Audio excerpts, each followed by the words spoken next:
Take a deep breath, and let's hear a story about Catherine, a young woman who discovered a pendant that connected her to forgotten magic in her realm. The gentle morning light filtered through Catherine's window, casting golden patterns on the wooden floor of her small cottage. She stretched leisurely in her bed, savoring the warmth of her woolen blankets before reluctantly pushing them aside.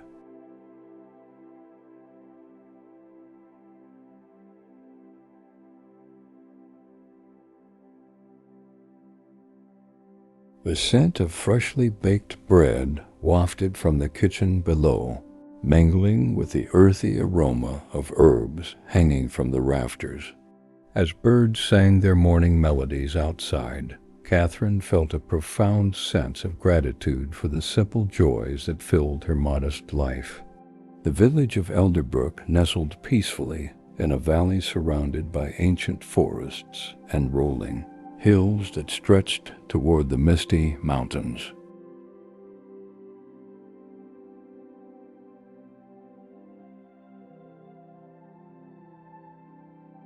Streams of crystal clear water meandered through meadows dotted with wildflowers, creating a soothing soundtrack that accompanied daily life.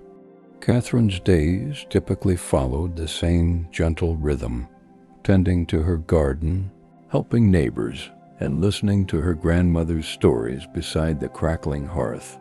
There was comfort in this predictability, a sense of belonging that wrapped around her like a warm embrace.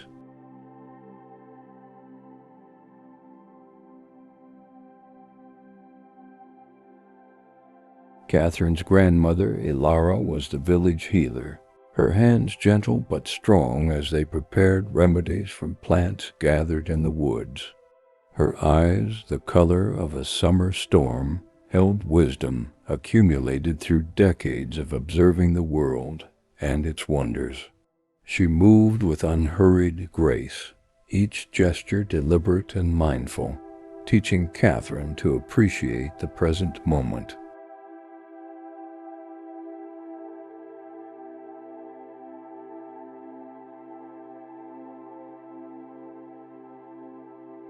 The bond between them was as deep as ancient tree roots, nurturing and steadfast against the changing seasons of life. The villagers respected Ilara deeply, coming to her cottage with ailments both physical and spiritual, leaving with both remedies and renewed hope. Catherine would watch from the corner, absorbing her grandmother's knowledge like a sponge soaks up water.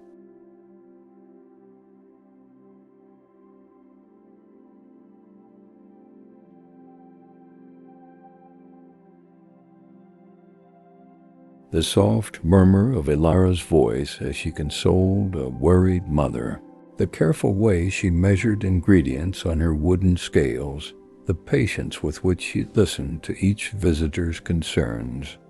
These moments shaped Catherine's understanding of compassion and care.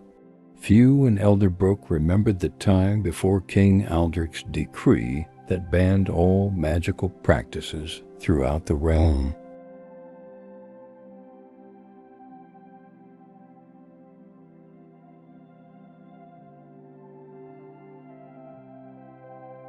The old one spoke in hushed tones about dancing lights in the forest, healing springs blessed by ancient spirits, and festivals where the veil between worlds thinned. Now, such talk was dangerous, confined to whispers behind closed doors and stories told in the safety of family hearths. Yet the yearning for that lost connection remained, a quiet undercurrent beneath the surface of everyday life.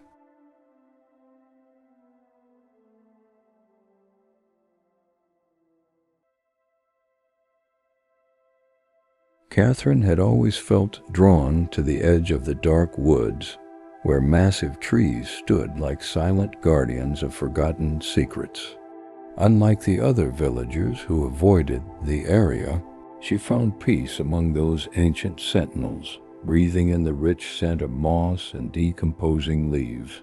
Sometimes, when the sunlight filtered through the dense canopy, she imagined she could hear whispers carried on the breeze.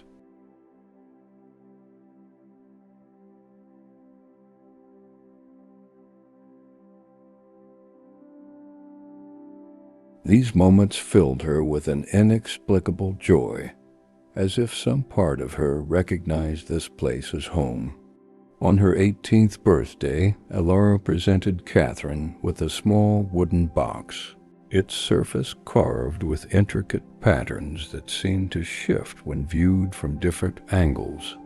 "This belonged to your mother," she said softly, her weathered hands trembling slightly as she passed it to Catherine.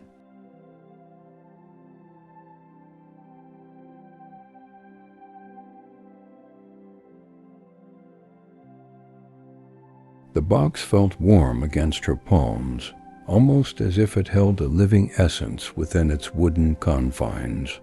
Catherine's heart quickened with anticipation, fingers tracing the mysterious symbols that adorned the gift.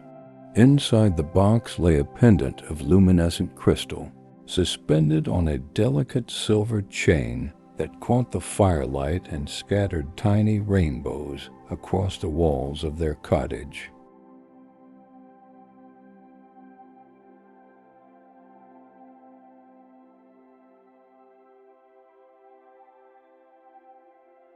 As Catherine lifted it from its resting place, a feeling of profound calm washed over her, like stepping into a sun-warmed pool on a summer day.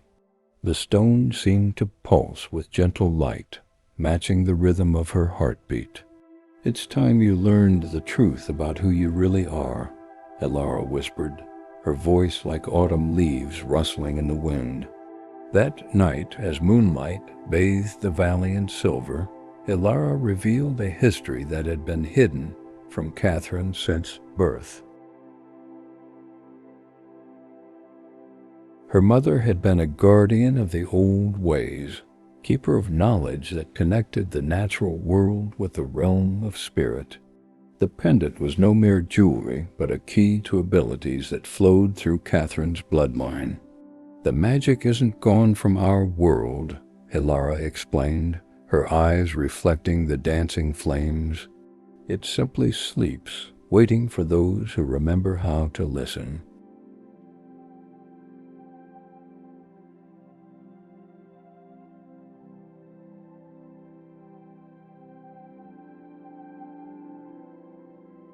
Catherine's dreams that night were vivid tapestries of color and sensation, filled with ancient forests where trees communicated through root networks stretching for miles.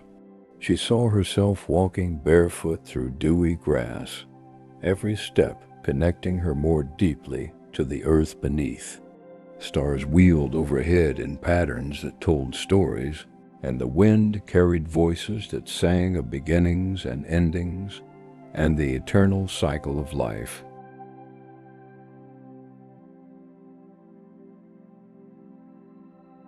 She awoke feeling as though she had traveled great distances while her body rested.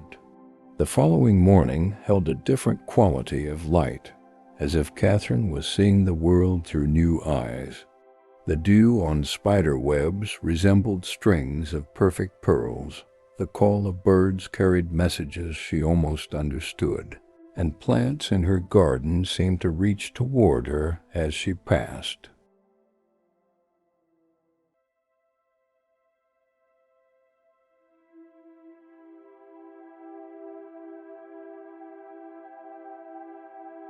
As she hung freshly washed linens on the line behind the cottage, the breeze against her skin felt like a greeting from an old friend. Everything familiar had become wonderfully strange. A messenger arrived at midday, dust from the king's road still clinging to his boots and cloak. His news traveled through the village like wildfire. The king's men were searching for illegal talismans and artifacts, moving from settlement to settlement with methodical precision.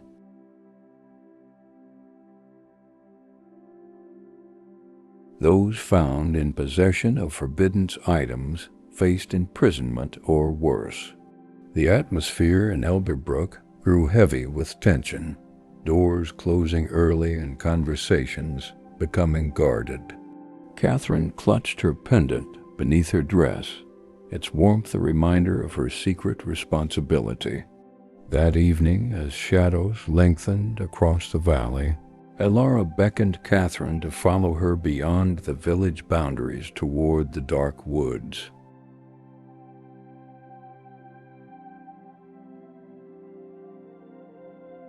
They walked in companionable silence, their footsteps cushioned by fallen leaves and soft earth. The forest welcomed them, branches parting like curtains to reveal a narrow path that Catherine had never noticed before. As they ventured deeper, fireflies emerged from the undergrowth, their gentle glow illuminating the way forward like countless tiny lanterns guiding them home.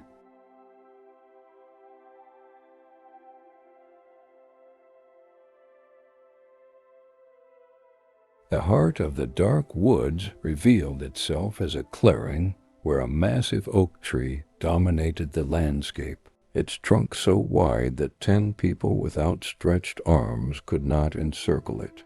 Exposed roots created natural archways and chambers beneath, while its canopy seemed to touch the very stars above. As Catherine approached, the pendant beneath her dress grew warm against her skin. She felt drawn to the tree, as if invisible threads connected them across the clearing. When her palm finally touched the rough bark, a surge of energy flowed between them, ancient and alive. "This is the heart tree," Elara explained, her voice barely above a whisper, yet somehow filling the entire clearing. For centuries, it has been the center of our people's connection to the natural world. When magic was forbidden, many forgot the way here, but the tree has been waiting patiently for someone to awaken its power once more.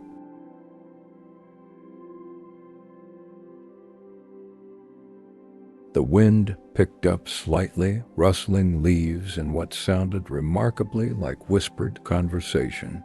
Catherine closed her eyes, allowing the sounds and scents of the forest to envelop her completely. Under Elara's guidance, Catherine learned to quiet her mind and sense the subtle energies that flowed through all living things. She sat for hours with her back against the heart tree, feeling the slow, steady pulse of sap through ancient wood.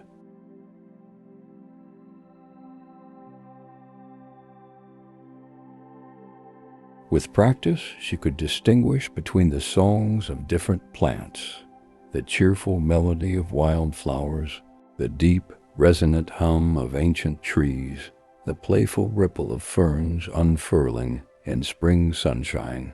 Her awareness expanded beyond the physical, revealing connections invisible to ordinary sight.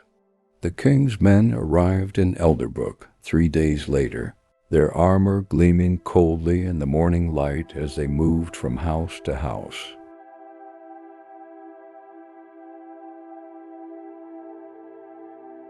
Catherine and Elara watched from the edge of the forest as neighbors presented baskets and cupboards for inspection, faces drawn with worry. The captain, a severe man with eyes like flint, questioned villagers about unusual activities and gatherings. When an elderly man protested the rough handling of his possessions, a soldier shoved him to the ground.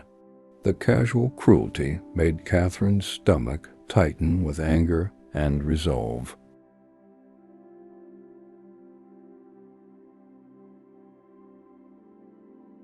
That night, Catherine slipped back to the village under cover of darkness, moving silently between shadow and shadow as Elara had taught her. At each home she left a small bundle of herbs tied with thread spun under the full moon, placing them where only the inhabitants would find them. These simple charms would not stop the king's men, but they would bring peaceful sleep and courage to those who kept them close.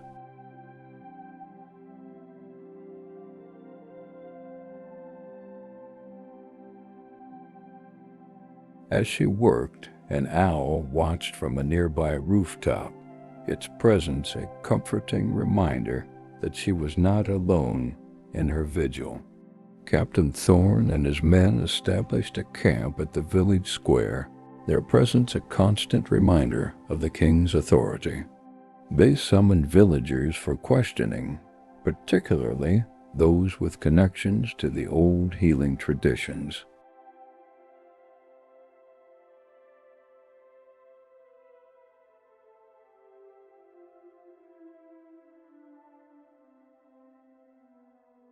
Ilara's name appeared on their list, but when soldiers came to the cottage, they found only Catherine, who played the role of a simple, somewhat dim-witted girl with convincing skill. After a cursory search that revealed nothing suspicious, they left with obvious disappointment.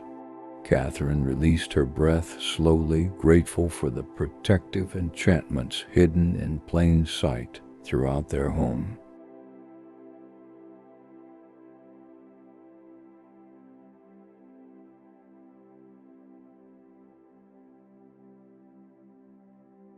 During these tense days, Catherine continued her clandestine education, dividing her time between appearing unremarkable in the village and absorbing Ilara's teachings in the sanctuary of the dark woods. She learned how to read weather patterns in cloud formations, to find medicinal plants by following certain insects, and to prepare remedies that worked in harmony with the body's natural healing processes.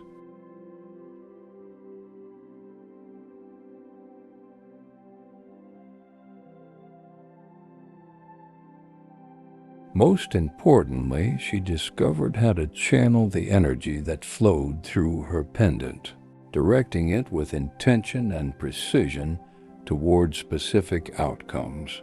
As summer waned into autumn, strange occurrences began troubling the king's men. Their bread spoiled despite cool temperatures. Their weapons developed rust overnight, and their horses became skittish for no apparent reason.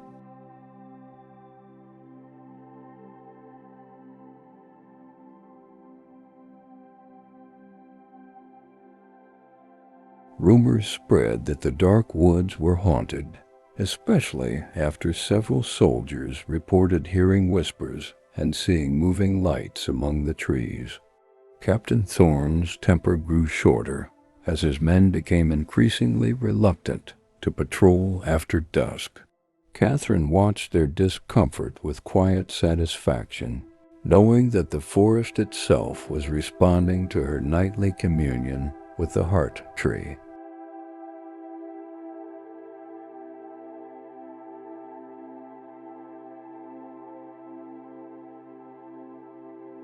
The situation reached a breaking point when one of the villagers, a young boy named Finn, was caught carrying a carved wooden amulet, a harmless toy given by his grandfather, but enough to arouse suspicion. As soldiers dragged him toward the square for questioning, Catherine felt the pendant pulse against her skin, urging action. Without conscious thought, she stepped forward, calling the boy's name. Time seemed to slow as all eyes turned toward her.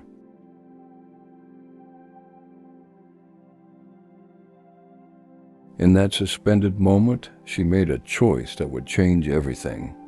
"The amulet is mine," Catherine announced, her voice carrying clearly across the hushed square. "I gave it to Finn to hold." Captain Thorne approached slowly, studying her face with calculated interest rather than the anger she expected. Something in his gaze sent a chill down her spine, not simple cruelty, but recognition.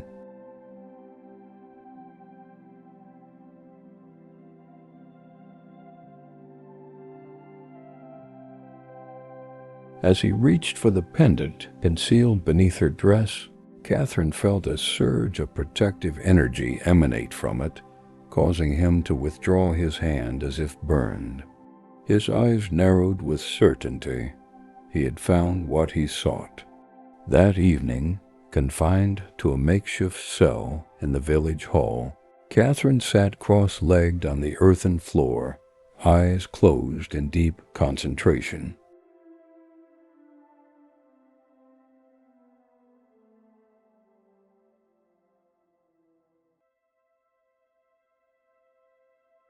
Though her hands were bound, her connection to the heart tree remained strong, a lifeline flowing between them across the distance.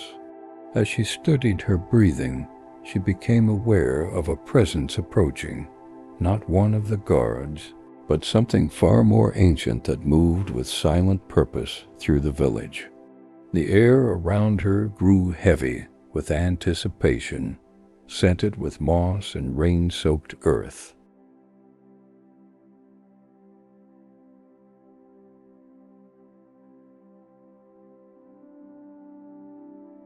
Just before midnight, roots broke through the packed dirt floor of her cell, reaching toward her like questioning fingers. Catherine smiled in recognition, sending gratitude through her connection to the heart tree. The roots grew thicker, creating an opening in the earth below that widened into a tunnel. Without hesitation, Catherine slipped into the passage, which sealed itself behind her.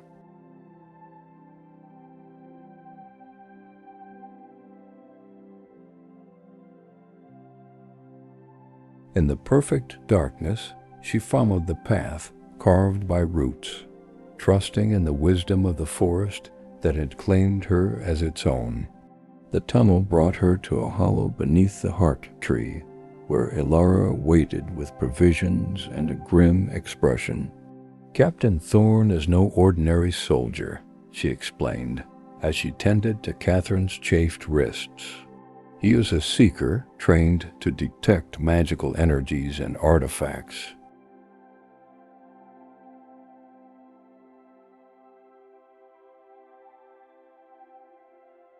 The king has been hunting for the heart pendant for decades, believing it will lead him to the source of all magic in the realm.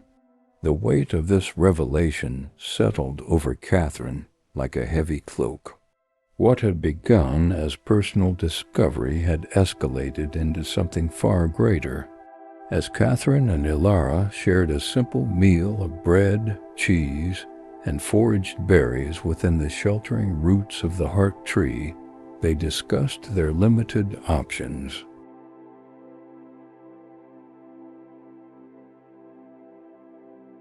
Remaining in Elderbrook was no longer safe, but fleeing would put the villagers at risk of the king's retribution. "There is another way," Ilara finally said, her voice tinged with both hope and apprehension. "The pendant chose you for a reason. Perhaps it's time to awaken what has long been dormant." She described an ancient ritual performed when the veil between worlds was thinnest, that could restore the natural flow of magic throughout the land.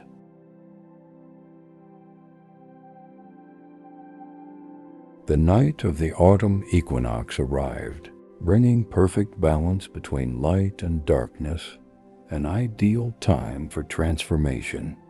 Catherine stood in the center of the clearing, surrounded by a circle of white stones that Ilara had positioned according to celestial alignments. The pendant glowed with internal light, casting soft radiance across Catherine's face as she began the ritual.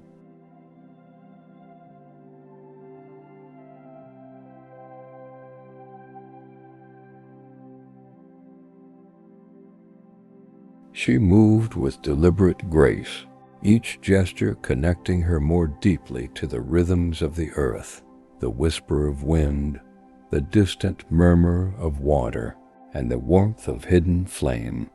As the ritual progressed, Catherine became aware of presences gathering at the edge of the clearing, not physical beings, but consciousness that had withdrawn from human perception when magic was banned.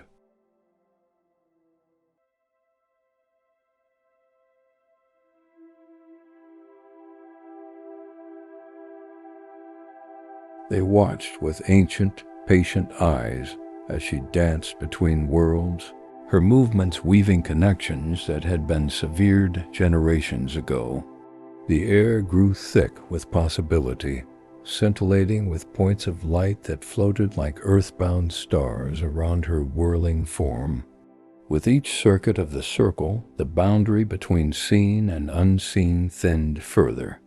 Captain Thorne arrived at the critical moment, sword drawn and eyes blazing with zealous purpose.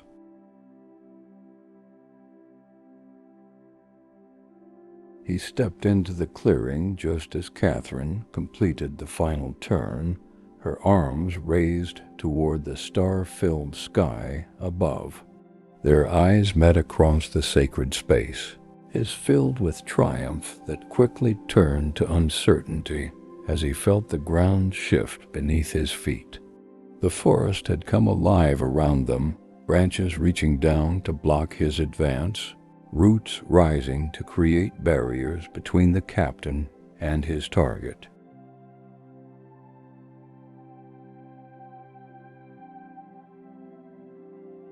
"You cannot stop what has already begun," Catherine said softly, her voice carrying the collective wisdom of forest and stars.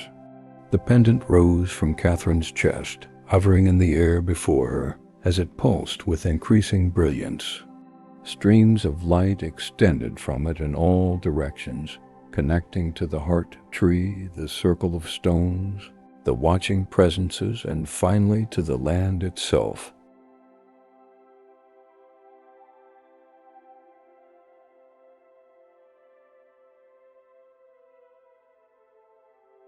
Catherine felt her consciousness expand beyond the boundaries of her physical form, merging with something vast and ancient that had been waiting for this moment of reunion. Through this expanded awareness, she perceived the truth that had been hidden. Magic had never left their world.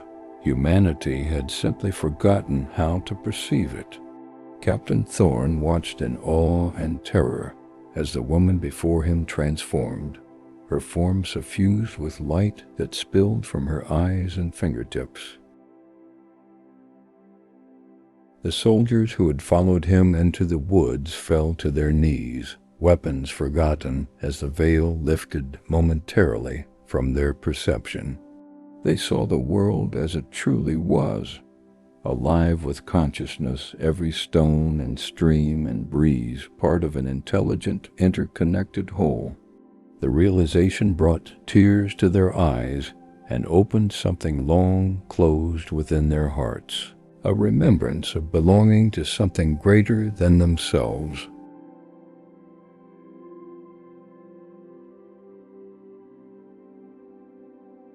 The wave of awakening spread outward from the heart tree, moving through the dark woods and beyond, touching sleeping minds with gentle revelation. An elder broke, villagers woke from dreams of flying and growing things to find their homes filled with subtle light. Gardens responded visibly, flowers turning toward windows despite the darkness, herbs releasing healing fragrances that eased old pains and chronic sorrows.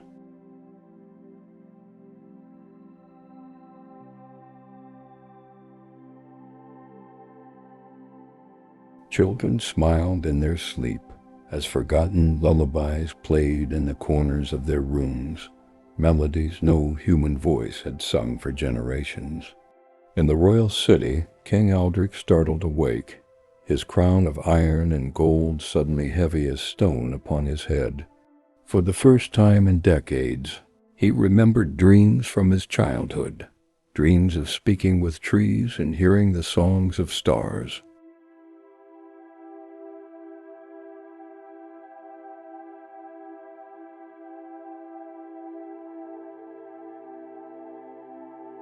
Something ancient and true pierced the fortress he had built around his heart, bringing tears to eyes that had remained dry through wars and famines and the slow decline of his realm. As he moved to the window, he saw lights dancing above the distant forest, beautiful and terrifying in their freedom. Catherine returned to herself gradually, becoming aware of her body as sunlight broke over the eastern horizon.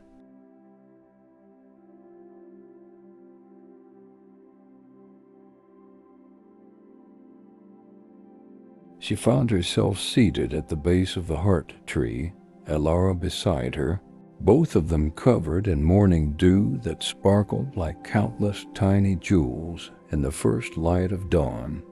Captain Thorne and his men had departed, changed by what they had witnessed in ways that would unfold in the coming days and weeks.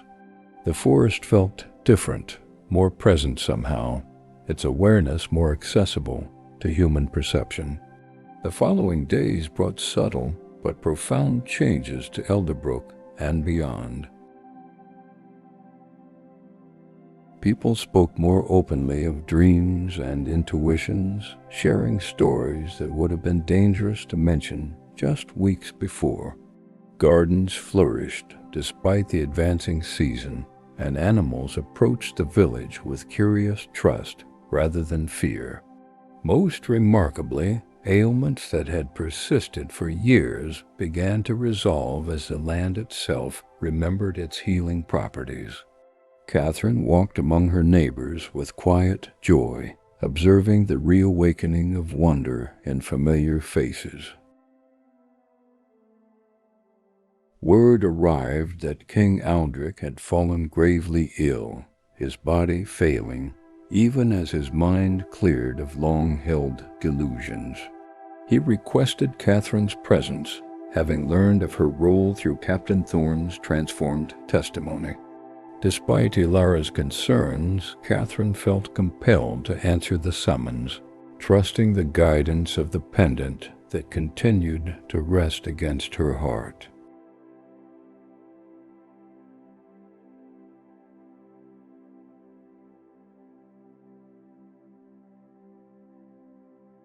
She traveled to the royal city, accompanied by whispers of encouragement from every tree and stream she passed, their voices now as clear to her as human speech. The king received her in his private chambers rather than the throne room, his once imposing frame diminished by illness and revelation. "I sought to control what I feared," he confessed, his voice barely above a whisper. "And doing so, I severed our people from their birthright."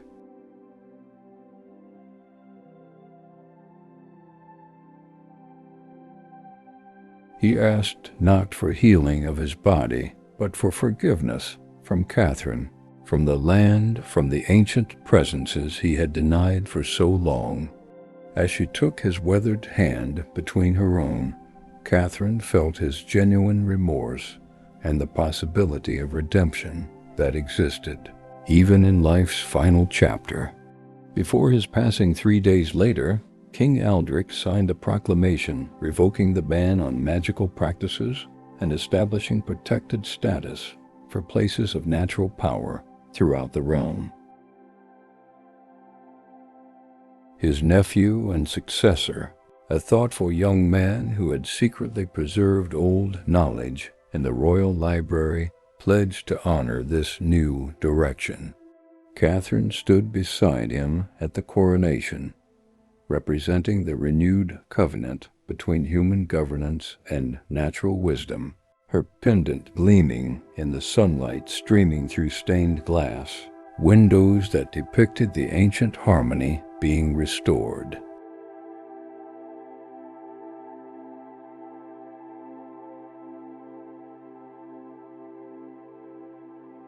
Spring arrived early that year, bringing growth and renewal that seemed to mirror the transformation occurring in people's hearts and minds. Catherine divided her time between the heart tree, where she continued her education in the deeper mysteries, and the villages throughout the realm where she helped people remember skills and connections long forgotten.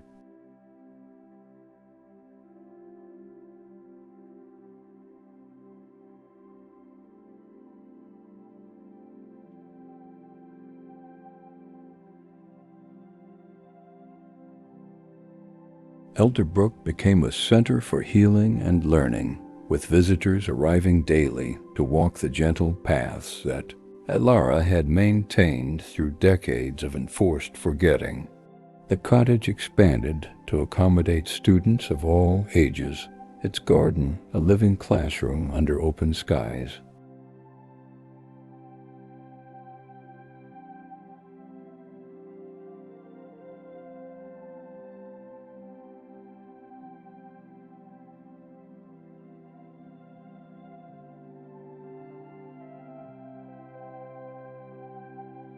As Catherine sat beside a stream on a perfect summer afternoon, trailing her fingers through crystal clear water that sang of mountain origins and ocean destinations, she reflected on the journey that had brought her to this moment. The pendant rested cool against her skin, a familiar weight and reassuring presence.